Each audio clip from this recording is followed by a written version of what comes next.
Biyahing Kapitolyo, sabay-sabay, na. Arangkada na. Kwento ng bawat bayan, ang kalingang laging nariyan. Tiwala na inilaan, talino at puso, yan ang ating puhunan. Sa kalsada ng pag-asa, may direksyong malinaw. Sama-sama, lakad tayo. Sa hakbang ng lalawigan, ikaw ang kabalikan. Biyaheng Kapitolyo, serbisyong tapat sa Batanggenyo. Biyaheng Kapitolyo, matatag na Batangas, yan ang puso talino. Bukas ay iabot kamay, kapit bisig sabay-sabay. Biyaheng Kapitolyo, Tungo sa serbisyo, Kapitolyo. pusong Batanggenyo. Talino at puso.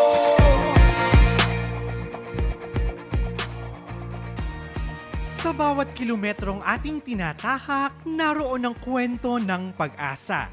At sa bawat stopover, serbisyong may puso ang hatid para sa bawat Batanggenyo. Sa ating bawat pagbiyahe, baon natin ay ang magandang pagbabago. Mas malapit, mas mabilis, at mas pinatibay.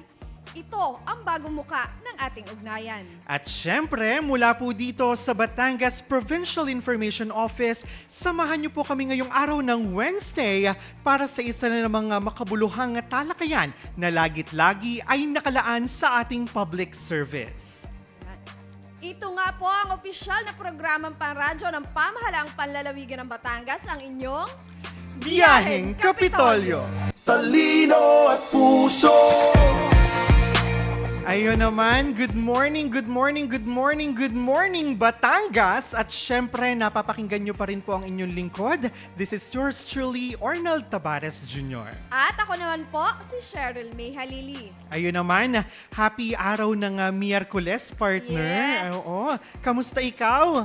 Eto, medyo singab dahil sa Oo, panahon na totoo. sobrang init at biglang papasok sa malamig. Mhm. Kaya medyo nag-iiba din ang ating, kumbaga ay pakiramdam. Oo, Yan. ika nga sa mga pets natin na isda, hindi na na-acclimate bago, Yes. 'di ba? Parang dagdag pa diyan yung bigla na lang partner maaraw tapos biglang kukulimlim. True. Ano mo, iyon ang Yan. pabago-bago ng panahon, pabago-bago ng temperatura Totoo. ay isang malaking factor para sa kasalukuyang katatayuan ng pangkalusugang estado ng Yes. isang tao talaga. At kung minsan nakakaranas din tayo ng sakit ng ulo. Tunay ka. Kasi pag, syempre galing ka sa labas na sobrang init, kahit pa Oo. nakapayong ka, kahit pa nakasombrero ka, kahit pa nagja-jacket tayo Mhm. para protektado din ang ating mga balat.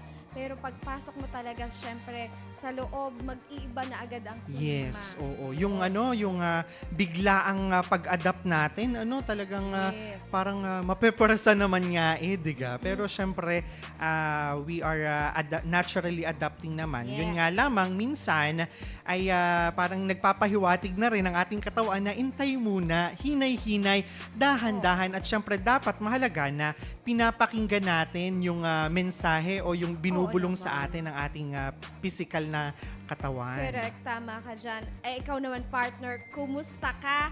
Kumusta yung nagdaang linggo mo na hindi ka namin nakasama Oo nga, dito? at bago ko malimutan, maraming salamat sa inyo ni kasamang Sir Vince sa pagsama sa ating mga kababayan nung araw ng Wednesday na ako ay kasalukuyang may mga inasikaso nung araw na iyon.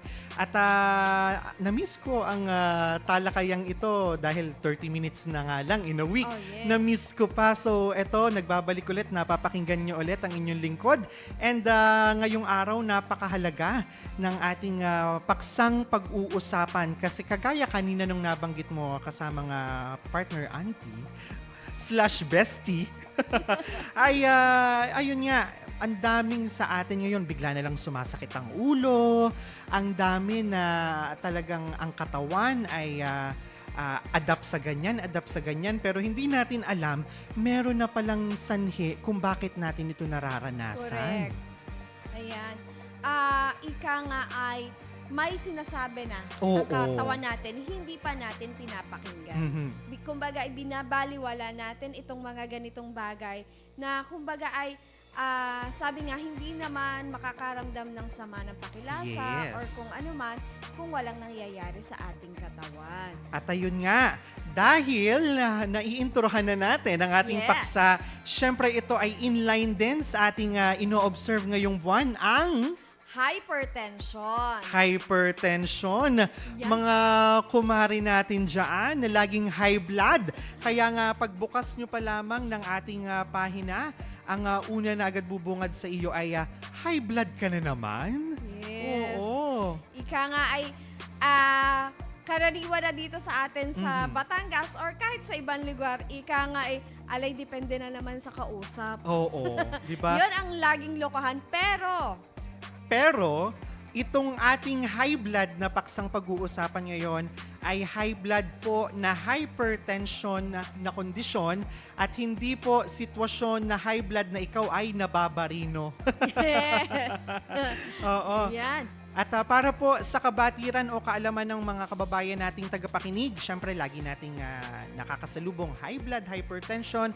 Pero technically po, ang hypertension po ay mas kilala bilang mataas na presyon ng ating dugo o yung high blood pressure. At isa po itong condition kung saan ang puwersa po ng dugo na dumadaloy sa ating mga ugat or yung arteries po natin ay masyado ng malakas at alam mo yun, patuloy na mataas. Yes. Ano nga ba yung ibig sabihin pag sinabing hypertension Aha. o high blood pressure? Mhm. Ito po yung ang puso ang nagsisilbi po na bomba na Yes. nagtutulak po ng dugo papunta sa iba't ibang bahagi po ng ating katawan. Ang blood pressure po ang sukatan kung gaano po kalakas ang pagtulak ng dugo papunta nga po sa iba't ibang parte ng katawan. Doon po, laban po ito doon sa dingding ng Yes. mga ugat, doon sa wall Oo. na tinatawag natin sa ating mga arteries. Yung pinaka-lining. Yes. Oo. At nabanggit mo kanina, paano nga ba sinusukat? Ayan ay ating tatalakayin mamaya. Oo. Pero bago iyan, karaniwan po ang nakaset po nating standard para sa normal natin na blood pressure ay still 120/80. Ito po ay base sa ating World Health Organization. Yes. At pag sumapit na po o pag lumampas na ng 130/80 ay kailangan na siguro nating magpasure kung ito ay medyo nalilimit o napapalimit na higit o lampas dun sa 120/80. Meron tayong ibang kababayan na kalimitan sinasabi nila na ala normal na sa akin ang 130/80. Naku po! Ala normal na sa akin ang 140/90. Hindi po yon normal. Oo. Ano Ika po? nga ay huwag po tayong mag-set kung ano ang normal para sa Yes. typical na katawan ng isang tao dahil patuloy pa rin po, 120/80 po ang ating normal. Oo. Kung ito po ay lumabis doon at napapadalas na laging mataas, ito po ay subject para sa classification ng hypertension. At kung tayo naman po ay low blood o mas mababa sa 120/80, ito naman po ay pasok sa classification ng low blood or hypotension. Yes.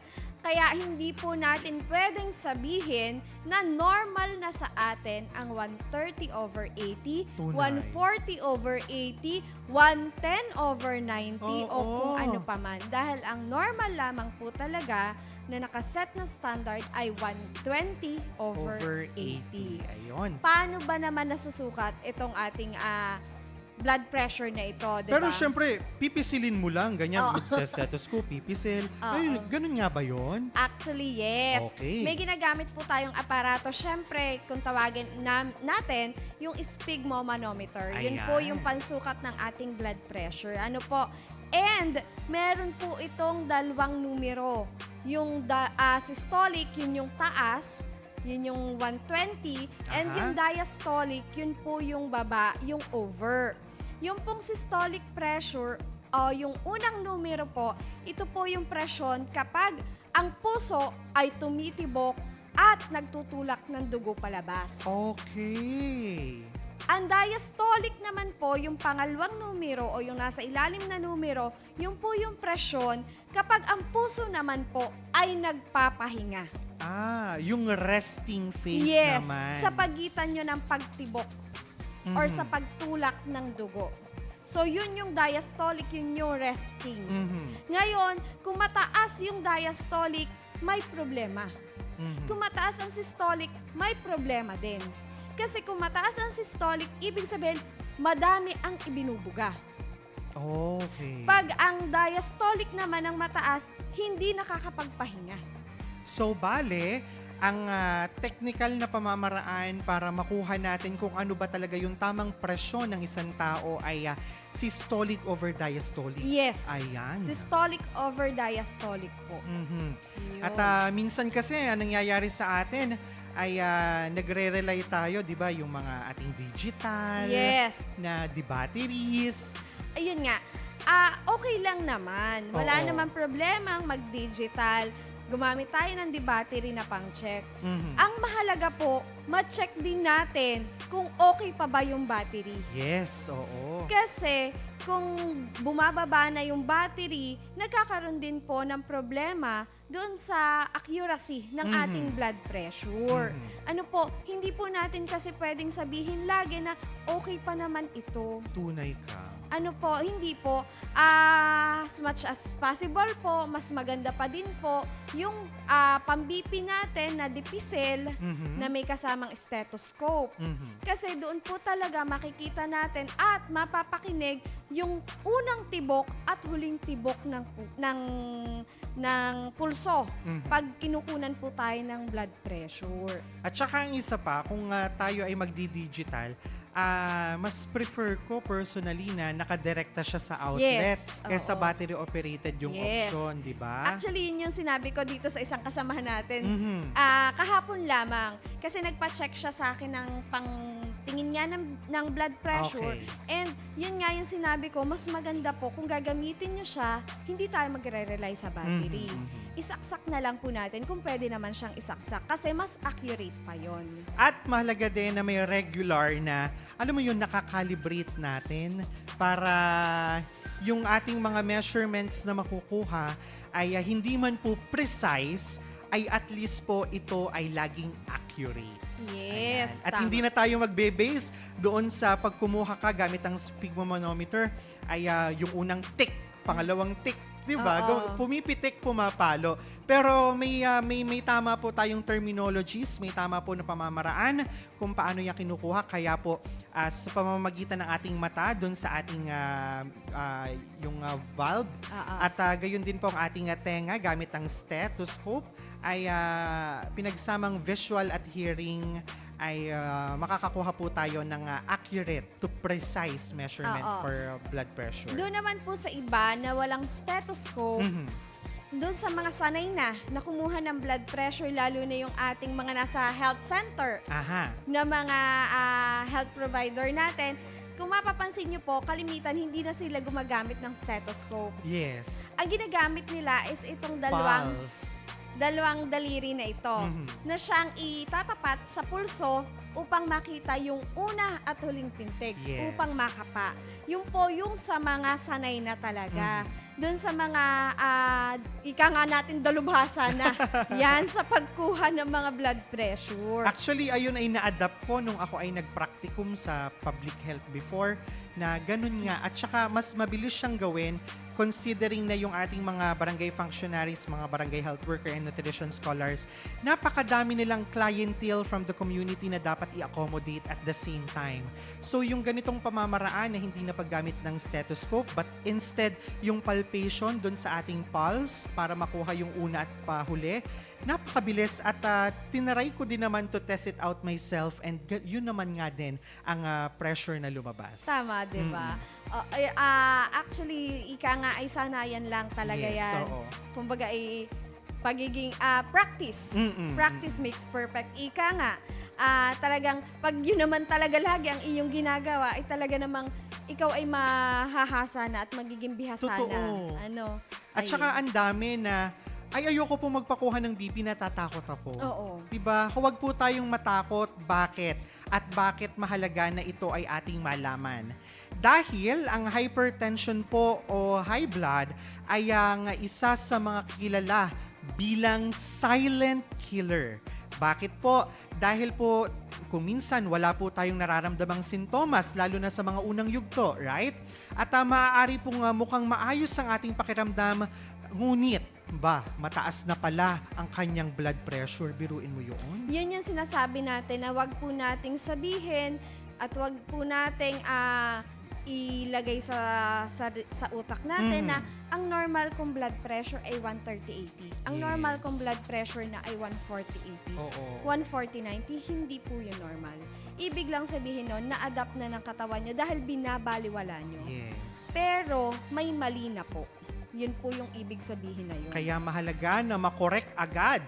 Bakit? Dahil po sa paglipas ng panahon, unti-unti na pong nasisira ang mga ugat at mga organs nang hindi natin namamalayan. Diyos ko, oo. At kapag lumala po ito, saka pa lamang po nararamdaman natin yung epekto at kung minsan, huwag na po nating paabutin sa punto na huli nang maagapan ang mga komplikasyon ng panahon na maaari pong unti-unting sirain, lalo't higit yung iba't ibang bahagi po or mga organs sa ating katawan. Ayan, syempre, ano ba yung mga organs na maaaring maapektuhan kung hindi natin makontrol yung ating blood pressure? Okay. Unang-una diyan, yung ating pong puso. Kasi saan ba nagpapump ang blood? Mhm. 'Di ba? Syempre sa puso 'yan. Ano ba yung paano ba tayo nakuha ng blood pressure? Ano ba ang pinaka-dinidetect natin dito? Puso. Tibok At saka ng imagine puso. mo, partner, ang isang puso, hindi ka naman nagtatakbo pero sa bilis ng pagod na pagod ang puso mo kahit ikaw ay nakasedentary. Bakit kaya napapagod ang puso mo? Diba? Kung minsan hindi na ibabalik yung yung tamang ehersisyo na kailangan. Yun! Ayun. Oo. Na kinakailangan ng ating puso regularly to pump ng maayos sa mga dugo. Kasi imagine, pag nag-pump ng dugo ang ating puso, kasama po sa dugo na iyan ang iba't ibang vitamins, Yes. minerals, at most especially yung oxygen na kinakailangan para magpatuloy sa pag-ooperate yung ating mga organs. Ano-ano pa ba yung maaaring dulot kung hindi natin makontrol itong blood pressure nga natin? Nandiyan nga po yung heart attack. Aha, yes. No? Paglaki ng puso, Ano ang tawag doon? wait lang. Basta yung Alalahanin natin cardium. maya. Oo. Oo. Ayan. Cardiomegal... Tama ba ako? Ay, basta. Alalahanin ko mamaya. Wait lang. Yan. Nandiyan din po yung heart failure na sinasabi natin. Kaya, tinatawag natin itong silent killer. Oo, kasi hindi natin alam. Anytime, anywhere, bigla na lamang tayong Yes. Yun pala ay inaatake ka na from the inside, Yes. di ba? Yun yung sinasabi na wala ka namang ginagawa, bigla na lang tumigil. Yes, oo. 'Di ba? Yun yung masama eh. Pag biglang tumigil ang puso at napagod, Yung chronic, no? yes. Ano pa ba? Nandiyan po yung stroke. Oo. Konektado talaga ng puso ang utak. Oo. Laging utak o puso? Diba? Ganon. Sa Yan yung hypertension, sinasabi natin eh. Sa hypertension, walang utak, walang puso. Kailangan pareho. Pareho Yes. mong ingatan, pareho mong mahalin, pareho mong pakinggan. Hmm? Yan. Parang iba naman yun, partner. Ano pa ba? Siyempre, ano pa bang mga organs ang naaapektuhan po? Ang ating bato. Yes. Ano po? Maaari po tayo magkaroon ng kidney failure. Mhm. Pag hindi po natin naagapan, pag hindi po natin nagamot, pag hindi po tayo nagpakonsulta. Bahagyan nating ipaliwanag, partner, Oo. di ba? Ano po ang koneksyon ng hypertension o pagkakaroon ng mataas na presyon sa dugo sa ating pagkakaroon ng sakit sa bato? Ano ba yung mga rason kung bakit tayo nagkaka-high blood? Mhm. Pagkain. Una yan, pagkain. Ano po ang mga kinakain natin? Maalat? Maalat, mamantika, Mamantika, matataba, Yan. processed foods. Correct. ano po ang ginagawa pag ito ay hindi nasasala? Mhm. Kain tayo ng kain, sige kain. Anong akala natin healthy tayo? Nakakaawa naman yung loob natin. Yes. Puno na pala siya, barado na pala siya ng mantika. Mhm. Hindi yan sa ating mga arteries, nahihirapan na po silang mag-pump. Kasi Why? sabi mo nga, yung walls nila, hindi na yan smooth at soft. Ang walls na yan may mga fat deposits na po. Yes. Kaya meron tayong atherosclerosis. Correct. Anong nangyayari? Kumikitid ang daanan ng dugo. Mhm. Kumikitid po ang mga arteries, ang ating mga veins. Ano po ang tendency ng iba? Pagkipot nito, paghirap ng daan ng dugo. Ang tendency, hirap ang puso, mas dodoble kayo ng puso para mag-pump, resulting sa pagbilis lalo ng daloy, kaya nagkakaroon ng hypertension. Yes. Ano pa po? Ang panlalabo ng mata. Bakit? Siyempre, yun nga, naulit natin yung mga ugat po natin sa lahat ng parte ng katawan natin. Affected po yan. Ano po, lahat kumakapal yan. Mhm. Pagkapal na yan, yung iba naman numinipis. Bakit? Sa pagdaloy ng pagdaloy, nagagasgas yung iba. Yes. Yung iba naman, ang nangyayari, pakapal ng pakapal ang taba. Mhm. Ano po, kaya ang iba nagkakaroon minsan napuputukan ng ugat. Yan. Yun po. At ang- saka, kagaya nun sa ating bato, alam po natin na yung mga dumi sa katawan natin mula sa dugo, bago ito mapunta sa ating, bago natin mailabas sa katawan Correct. through the form po ng ating pag-ihi.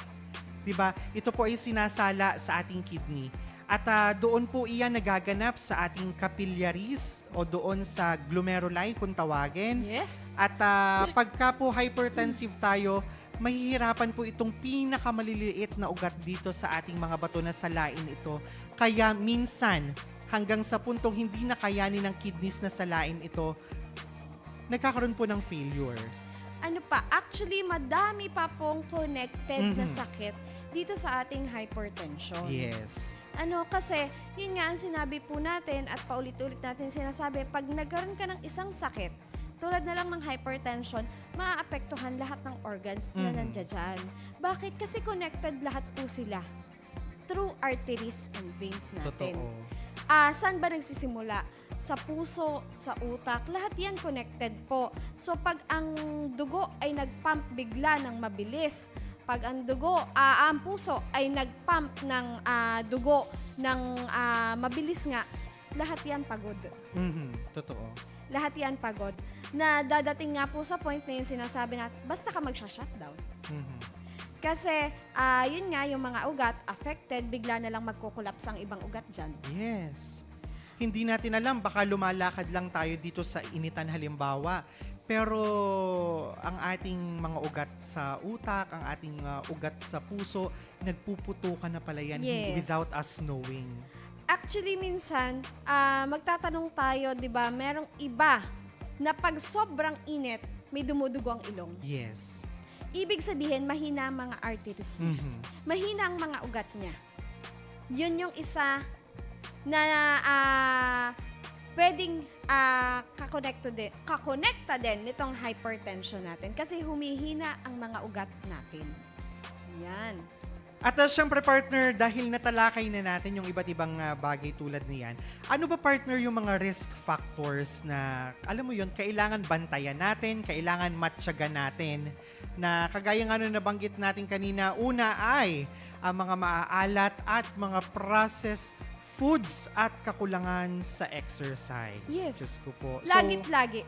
So, ibig sabihin, isa rin diyan ay yung ating timbang. Kung Correct. tayo ay overweight, ay malamang sa malamang, kakambal na natin ang hypertension.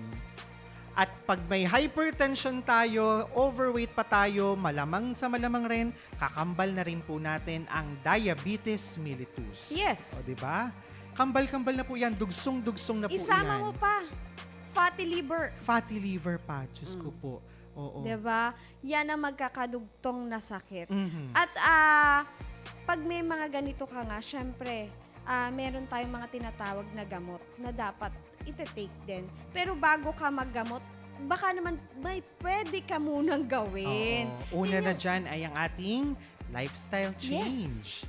Oo. Yun lagi natin sinasabi. Sabayan natin yung nauuso ngayon. Walking tayo. O, diba? Ang daming tumatakbo. Dami na ngayon Oo. tumatakbo. Kahit kita natin pag pauwi tayo sa kalsada, madami Mhm. tayo nakikita, nakakasabay, tumatakbo sila. Totoo. Nagja-jogging kasi yun na yung bago ngayon. Kasi nga naman, pabata ng pabata Yes. ang mga nagkakasakit, ang mga nasasawi. At saka imagine mo, bukod sa ang hypertension ay isa rin sa mga kondisyon na namamana through genes. Yes. Oo. Hindi na siguro yun yung factor na dahilan kung bakit ngayon ang mga teenagers ay hypertensive. Actually, Diba? mas malaki na nga ngayon ang porsyento ng lifestyle. Totoo. Isa sa genes. Bakit?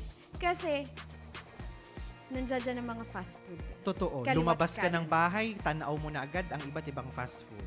Alphamart. Nandiyan dyan. Na, Hindi nga ako nagbanggit partner ng ano. hindi. Tapos, Actually, nasa sa atin naman yun. 'Di ba?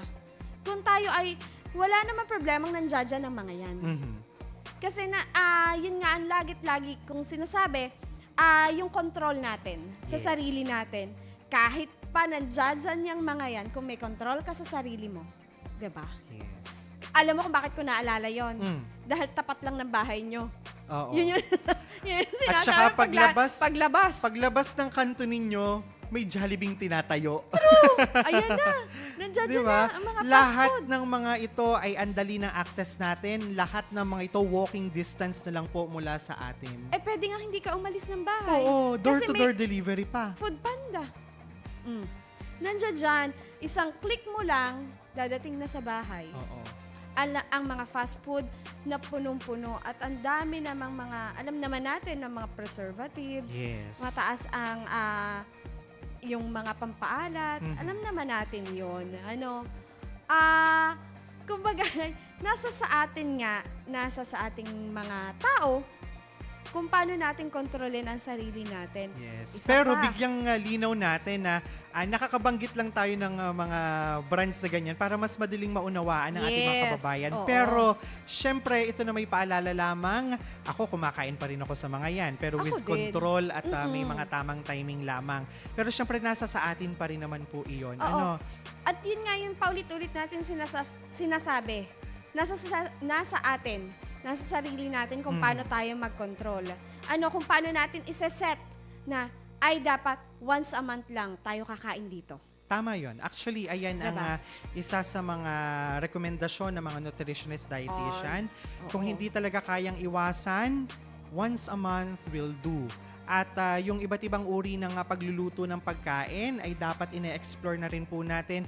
Kung tayo ay laging deprito, mamantika, limitahan po natin ito ng 2 to 3 times a week. Oo. At halimbawa, lagi na lang adobo kasi matagal mapanis, ang haba ng shelf life, Ang humba. ang humba. Pero, alam mo yun, i-explore po natin. Pwede tayong mag-steam, magnilaga, Yan. Sinigang. sinigang.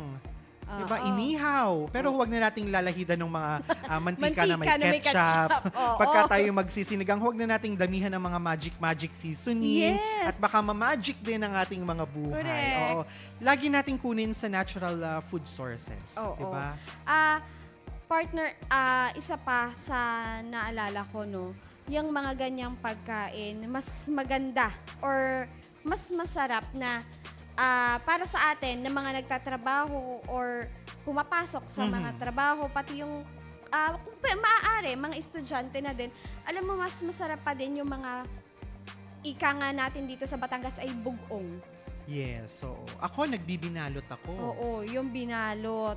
Actually, ako nagbibinalot din Oo. ako, lalo na pag may luto sa bahay. Kasi alam mo siya kung paano niluto. Yes. At Alam mo yung saka, mga ingredients alam na mo yun, ginamit. isa din kasi sa factors, peer pressure.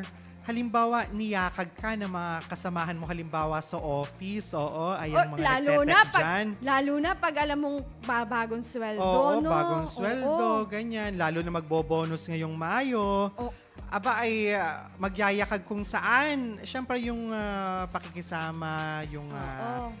ano nga yun, fear of missing out, yung FOMO. Yes. Sasama ka at mapapakain ka ng labi sa kung anong kailangan mo. So, ang ginagawa ko, dinadala ko yung baon ko kung saan kami kakain. Pag Oo. may dala akong baon. Oo. At ang isa Diba? pa, yung mga nauuso din ngayon, no? Yung after office, anong pupuntahan? Kapihan. Anong lahok ng kape? Oo. Diba? Yung mga ganong bagay po na alam naman natin na makokontrol natin. At alam mo, partner, meron akong realization kasamang Auntie May na mataas ang antas ng or yung dami o bilang ng hypertensive kasi ang daming overweight, di ba? Yes. Bakit? Tingnan mo na lang sa isang household. Sa household level na tayo, sa isang pamilya o tahanan. Noon, panahon yata ito ni na Direk Gian, oo, noon, laging sasabihin, si nanay, si tatay, or si ate na breadwinner, or si kuya na breadwinner, yun dapat maraming kinakain kasi sila yung mas madaming ginagawa, sila yung nagtatrabaho para sa pamilya. Pero ngayon, kahit ikaw yung working, kahit ikaw yung breadwinner, kahit ang mga anak mo ay nasa bahay at nakaupot nag-iPad maghapon, ipaparaya mo para sa mga bata. Yun na. Di ba? Yun na. Na pag dumaing ng konti sa iyo, Oo. mahuhulog yung loob mo. Yan na. Mm-mm. Nandiyan na sa pinto. May dumating na May food dumating panda. na, may tatawag na sa iyo, food delivery po. Di ba? Oo. Para Yan. ma-high blood ka, hindi dahil kumain ka ng fast food, pero dahil napamahal ka pa. Yes. Diba? Bagaman mahal mo ang iyong kasamang batang inaalagaan, syempre napapamahal ka din. At syempre, alam mo na hindi wasto at hindi balanse. Oo. Diba? Dagdag pa natin dyan, yung bisyo. Yan. Yan, partner. Number 1, paninigarilyo. Oo. Yan, tobacco. Yan, talagang hindi maganda sa kalusugan. Mm. Isama pa natin yung mga nauuso ngayon. Imbis na Ano ba yung nauuso Sigarilyo. ngayon? Oo. vape. Oo, kaya at isa pa yung stress. Yes, partner. Yan. Oo, Ay, wait lang. nakaka-stress, kaya nakaka-high blood. Parang bigla nag-react yung Oo. partner ko. Kasi may susunod pa ako doon. Bukod sa vape. Alak. Yes, yung mga drinkers. Yes, diba? 'di ba? Kasi habang nagiinom tayo, sila pala, hindi Oo, naman diba? pala ako. O, Nahuhuli diba? ang isda sa... Ayan, habang nagiinom, ano ba yung mga pulutan? Totoo. Ano bang Crispy masarap? pata, sisig, 'di ba? Ito consider ang alcohol po ay 9%. Or minsan nga nagse-7 pa at nag-11. Oo. 'Di ba? O, 'di ba? Ano, yun dun pa lang. Tapos yung iba sasabihin, minsan lang sa isang linggo. Gaano kadalas yun? Ay kung ang minsan naman ay halimbawa mahina ng isang case, ay hindi po yun minsan. Ayun po ay laklakan na, ika nga din sa Batangan. Parang kinonsume mo na din yung 1 month. Oo. Wala din. Parang, kasi kung sasabihin natin na minsan lang naman mag-inom, wala naman problema kung mag-inom tayo, kung magkasayahan. Pero, yun nga ang sinasabi, drink moderately. Oo. At saka dapat balanse pa rin. Imagine, Oo. yung ibang bansa, mga foreigners, they partner their meals with halimbawa a glass of beer. They Yes. partner their meals halimbawa a glass of wine. And that is suffice na for them. Enough. Oo, Pero oo. din kasi sa atin, mahayinan ka ng masasarap na pulutan, may makasama ka masasarap makakwentuhan, ay bili pa ng bili hanggang sa Totoo. sinikatan na uli ng bagong umaga. At kalimitan ngayon, napapansin ko Oo. partner, dun sa mga kabataan na talaga namang sabi nga ay nagre-relax daw, nagsasaya lamang dahil bakasyon, ganyan. Pero kung uminom naman ay mula tanghaling tapat, Oo. sabihin na natin, tanghaling hanggang kinabukasan walang tulugan. Yan. Again, resulting to hypertension. Di ba? Napakadami po. Akala po natin na kumikilos lang tayo, gumagalaw lang tayo, kumakain tayo ng ganyan, kumakain tayo ng ganito. Pero lahat po ng mga ito ay deeply resulting in hypertension o yung pagtaas ng presyon sa ating mga dugo. Oo, nandiyan. At yun nga, nabanggit mo kanina, ang isa pang factor, stress. Mm-mm. Napakalaki talagang factor ng stress. Kasi, ipasok na natin dito yung sinabi ko din kanina na depende sa kausap Mhm. yung ating pagka-high blood. Kasi, minsan totoo naman eh. Totoo naman kasi, 'di ba, pag hindi mo nagustuhan or parang mainit ang ulo mo or yun nga sinasabi natin na hindi ayos ang kausap, pansinin mo ang galaw o ang tibok ng iyong puso, napakabilis mag-pump nito. At saka, alam mo yun, partner, tanggalin natin yung expression na ginagamit natin, yung high blood, sa mainit ang ulo. Oo. Kasi this is a medically related terminology po at technical terminology po ito para sa taong mataas ang presyon sa dugo. At ang tao po na sinasabihan ninyo na high blood ka na naman, hindi po siya isang expression, hindi po siya Yes. dapat maging isang biro. Pero kapag sinabihan po o may napakinggan po tayo na nagsabing high blood na naman ng isang tao, aba, isa po sa kailangan ay ang medical attention. Correct. Kasi pag sinabi mong high blood, may mga kaakibat yan na sakit. Oo. Iba't iba. Hindi po natin kasi talaga pwede sabihin, oh, high blood ka na naman. Yes, Kasi nataas oo. lang ang kanyang boses. Mm-mm. Hindi po yun ganun. Kaya mahalaga na meron tayong regular na check-up. Check-up. Ayan. Kung may budget, ang ating executive check-up, napakaganda. Yes. Kung meron mga health cards, gamitin po ninyo ito para magpasuri sa inyong mga physician. Kung mayroon po tayong mga insurances na makakapag-cover naman at wala tayong masyadong ilalabas na puhunan para sa ating kalusugan, i-invest na po natin ito. Napakahalaga naman talaga ng check-up. Yung blood chem natin na tinatawag. Yes, Ano? oo. Kasi nandoon naman talaga madidetect mo lahat or makikitang lahat sa iyo.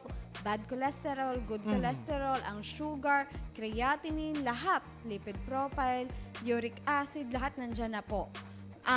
Minsan kinakailangan pang mag-ECG. Totoo. Lalo na kung ikaw talaga ay madidetect na ikaw ay may hypertension.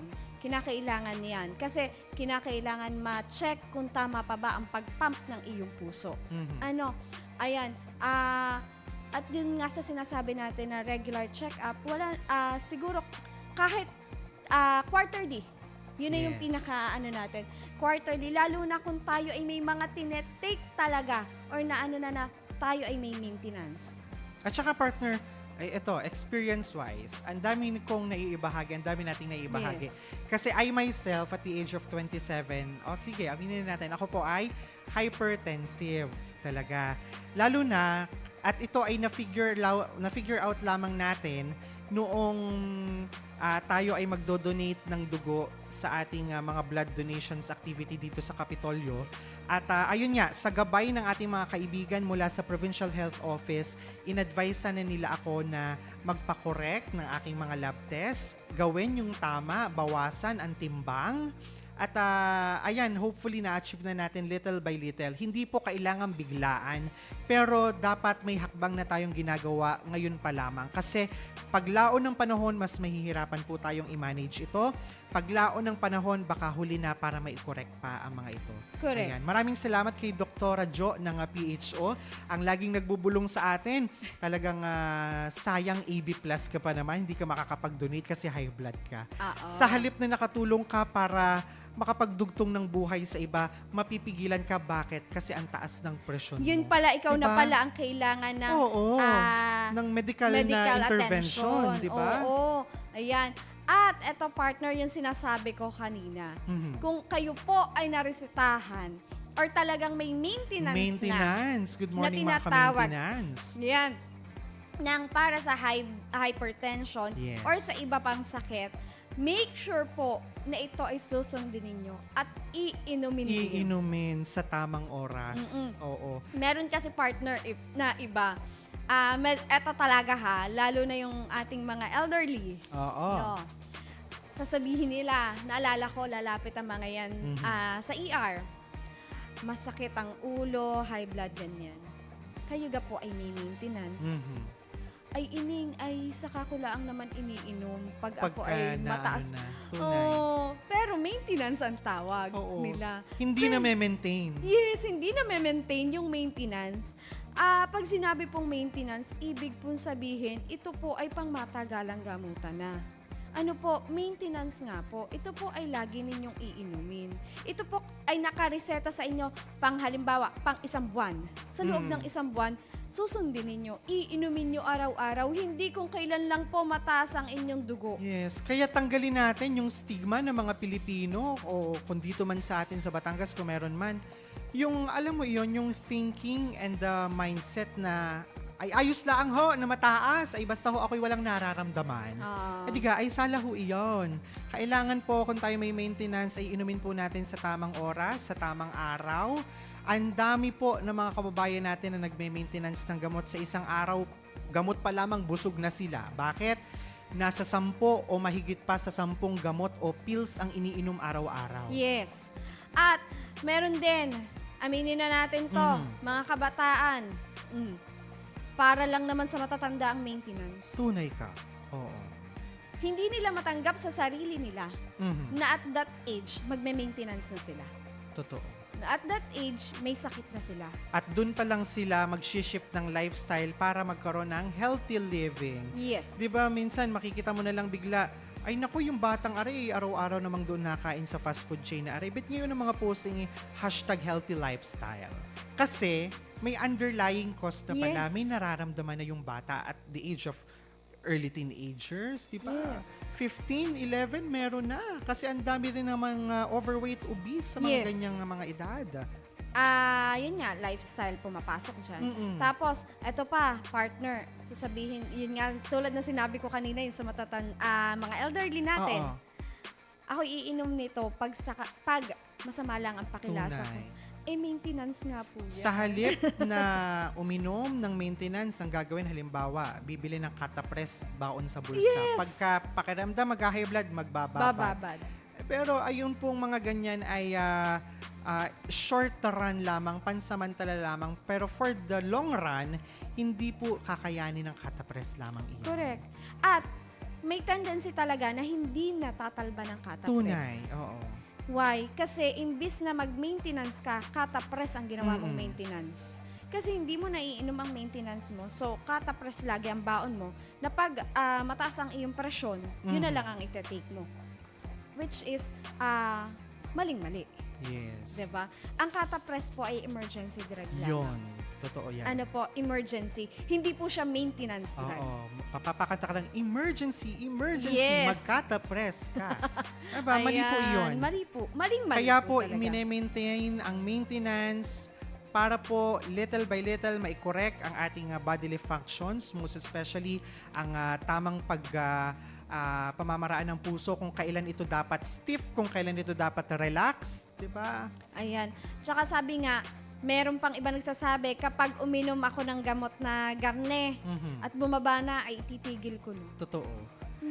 Ayan po ay hindi agad tatanggalin, pero bagkus babaguhin po yung milligrams, yung Yes. dami ng kailangan ninyo, kung ito ba ay nag-progressive, kung nagpa-plateau lang, kung walang effect. Diba? Kaya mahalaga pa rin na magpakonsulta talaga sa mga lisensyadong physicians. Actually, may share ko lang natutuwa ako kasi last Monday, Aha. Tuesday, Okay. kahapon lang, Mm-mm. nagpa-blood cam ang mother ko. Okay? And nakakatuwa kasi lahat bumaba. Oo. So, from halimbawa, hindi ko tanda kung ilan talagang gamot niyang iniinom eh. From 10, Mhm. ngayon 4 na lang. Wow! Diba? Kasi nga, yun yung lagi namin sinasabi, lifestyle, Yes. pagkain. Less tayo dun sa carbs, less tayo sa kung anong bawal. Mhm. And little by little, malay mo, bumalik uli sa normal lahat. Oo. At nakakatuwa din dahil yung kanyang pang diabetes na Mhm. gamot, yung sa ano niya, is binabaan na din. Ayun naman. Yun yung nakakatuwa. At sabi ko nga, malay mo, yun nga, sa banda-banda dyan, matanggal na ito. Oo. Ano. Kaya nga po, talagang dikdikan. Pag talagang may mga ganito ang ating mga magulang ay ating gabayan. Tayo yung gagabay na Mhm. sa kanila. Talagang iaano natin kung ano yung dapat at hindi dapat. Yung sa aking nanay naman, dating 10, ngayon ay 6 na. Diba? diba? Nabawasan naman ng 4. Ayan. At nagulat ako kasi nagpa-blood chem siya, sumabay ako. Abay, ang akin ay puro H, puro hi, hello, hi, hello. Sa mami ay mga normal. Ika nga, Oo. valedictorian ng iyo. Oo, kaya wag na po nating intayin na mag-hello pa ang matataas na level ng ating mga Yes. LDL, HDL. Ngayon pa lamang po, baguhin na natin. Utay-utay. Ano? Ayan, at paalala po, ang hypertension po ay isang tahimik, ngunit mapanganib na kondisyon. Yes. Ano po, ngunit sa tamang kaalaman po, disiplina at regular na pangangalaga sa sarili, yan nga, regular exercise, pagkain ng healthy, maaari po itong maiwasan at makontrol. Mhm. Ayan, alagaan po ang puso dahil ang malusog na puso ay susi sa mas mahaba at masiglang buhay. Yes. Ayan.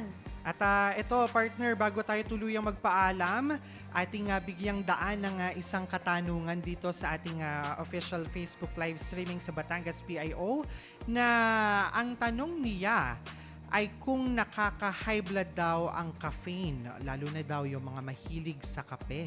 Ayan. Actually, ang sabi nga, ang kape kasi is wait lang. Ano nga ito? Nawala na naman sa isip ko. Sasaluhin muna kita, Oo. partner.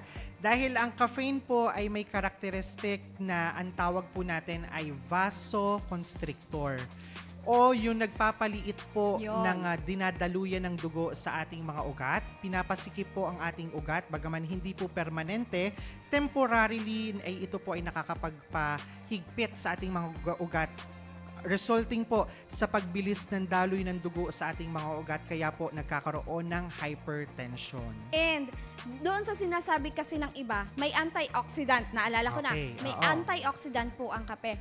Pero, Mhm. doon sa mga naka-include sa kape, Mhm. na nandidiyan sa mga coffee shop natin, 'di ba? Ang dami-dami nating nakalagay diyan. Yun po, yung mga nakakapagpadagdag. Kung Yes. bakit nagdudulot ito ng hypertension. Kaya sasabihin ng iba, ako'y kinakabog. Tunay, oo. Kung nararamdaman niyo po yun, ako'y kinakabog sa kape. Yun na po, nandoon na po ang eksplanasyon kung anong nangyayari pag tayo ay napasobra. Actually, hindi naman po masama ang kape. Yung sobra po ang Nice. masama. Actually, yung coffee alone ay 0 calories. Correct. Black coffee Black alone, coffee. 0 calories. Huwag mo lalagyan ng 3 kilong asukal, of Yun yung course. sinasabi Mga natin. creamers. Yun yung sinasabi po natin na hindi naman talaga masama ang kape. Mhm. Ano po, yung mga nakasama dito, Yes. naka-include na mga halo nito. And yun yung masama. mabalik tayo sa caffeine, partner. Bukod po sa kape, hindi lamang po iyan ang inumin na mataas ang concentration ng caffeine. Nariyan din po ang ating mga soft drinks, ang mga carbonated drinks natin. Ayan po ay limpak din na talaga namang siksik-liglig nag-uumapaw din ng mga caffeine. And wag nating kakalimutan na ang caffeine po ay isang addictive na chemical. Yes. Kaya tayo maya't maya gusto ko ng soft drinks, tara magkape kasi hinahanap po ng ating mga brain receptor sa ating utak yung chemical na kape para masatisfy po yung ating needs for Di ba caffeine. merong mga sinasabi natin na hindi ako mabubuhay ng walang kape? Oo. Ibig sabihin po, kumbaga yun nga, na-addict na tayo Mhm. doon sa kape. Actually, hindi naman yung talagang lasa ng kape yung inaano natin. Oo. The Diba? sensation. Yun. Ayan. Yun Ako yung nga partner, from 5 to 6 cups a day, ako ay 1 cup na lamang. Minsan sa umaga or sa merienda or baka after dinner pagka gusto ko mahughog. Yun. Actually, ako naman partner, hindi ako makape. Mhm. Pero matcha. Matcha. Yes. Si Ma'am Katsi, mahilig sa Oo, sa pero ako matcha. talaga matcha. Mm-mm. Hindi ko alam, pero for me, ang matcha ang nag-help din sa akin para sa aking pagganda ng Mhm. bowel movement. Kasi ko. nakaka-detox naman yan. Yes. At sana, ngayon pa lamang sa lahat ng ating mga kababayan, umpisahan na nating mag-detox para maiwasan ang pagkakaroon ng High hypertension. Ayan. And speaking of, doon po sa mga nabanggit namin na mga inumin, lagit-lagi nga, kung maalala mo partner, lagit-lagi kong sinasabi, walang ibang mas pinaka-healthy na inumin, kundi Ang water. Ang water. Oo. Opo. Ay, may dala ka rin. Yes. Cheers. Cheers. Water po talaga. Oo. Dahil actually ako partner talaga, alam mo naman yan, hindi ako maka-colored drinks. Ako rin, other than coffee, once a day. Ako ay, yun nga, matcha. Mhm. Matcha talaga. Tsaka water. Ako ay mahigit, 1 month na akong walang soft drinks. Kaya pala, gumanda na yung iyong pangangatawan ngayon. Ito naman. Actually, hindi. Pansin-pansin naman. 'Di ba? So, nandoon na tayo sa healthy lifestyle natin ngayon. Okay na, sige Oo. na. At syempre, lagi tayong mag-hydrate din.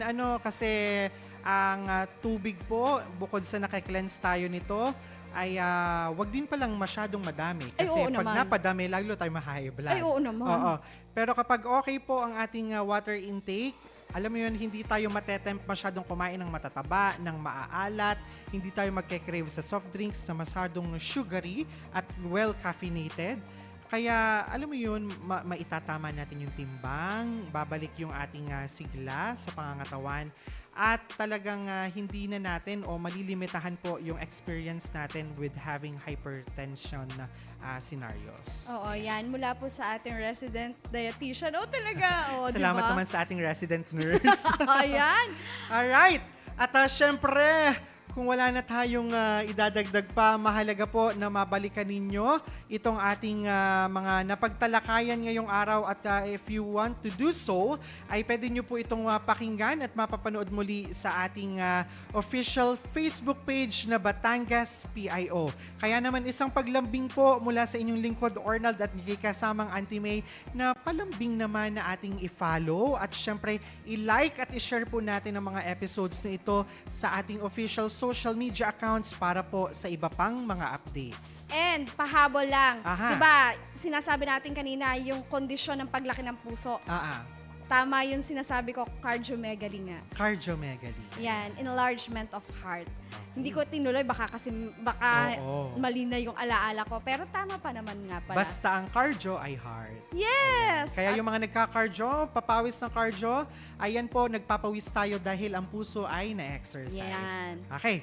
Ayan. Oo, at syempre, muli ay subaybayan nyo po at mapapakinggan nyo pa rin ang ating programa this coming Friday para po sa pinibagong edisyon at bagong pagpasada ng inyong programang pangkaalaman, impormasyon at pagbabalita. At syempre, hindi naman po natin makakalimutan ang ating technical team na nakasama nating bumiyahe ngayong araw sa pangunguna ng ating Director Gian Marco Escamillas. Nandyan din ang ating Julius de la Cruz, Harold Lopez de Guzman, syempre ang ating prinsesa at napakaganda, ayan, aka Julia Barreto ng PIO. Parang naha-high blood ako. Oo.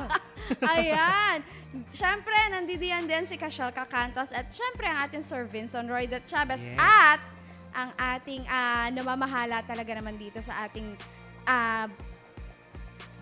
Mga gamit. mga gamit. Oo, Yes. At mga ng ating equipments. studio, Tito Roger Aguirre. And of Yan. course, kasama rin natin at tinutulungan tayo palagi ni Kuya Froilan Salcedo Oo Jr. Thank you very much, naman. boss. Talagang napakaganda ng setup lagi ng ating mga ilaw. At bago ko makalimutan, isang pagbate ng maligayang kaarawan kay Ate Jocelyn Munda. Happy birthday po.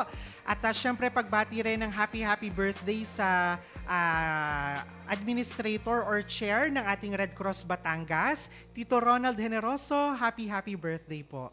Ayan.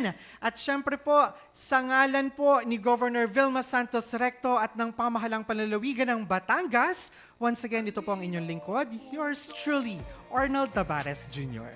Nang isang pamahalaang may talino sa serbisyo, puso sa tao, at lahat para sa Batanggenyo. Ito po si Cheryl May Halili. Kaya naman, magkita-kita po muli tayo sa susunod na episode ng ating pagpasada para po sa tuloy-tuloy na serbisyo para sa bawat Batanggenyo. Muli, ito po ang ating Biyaheng Kapitolyo.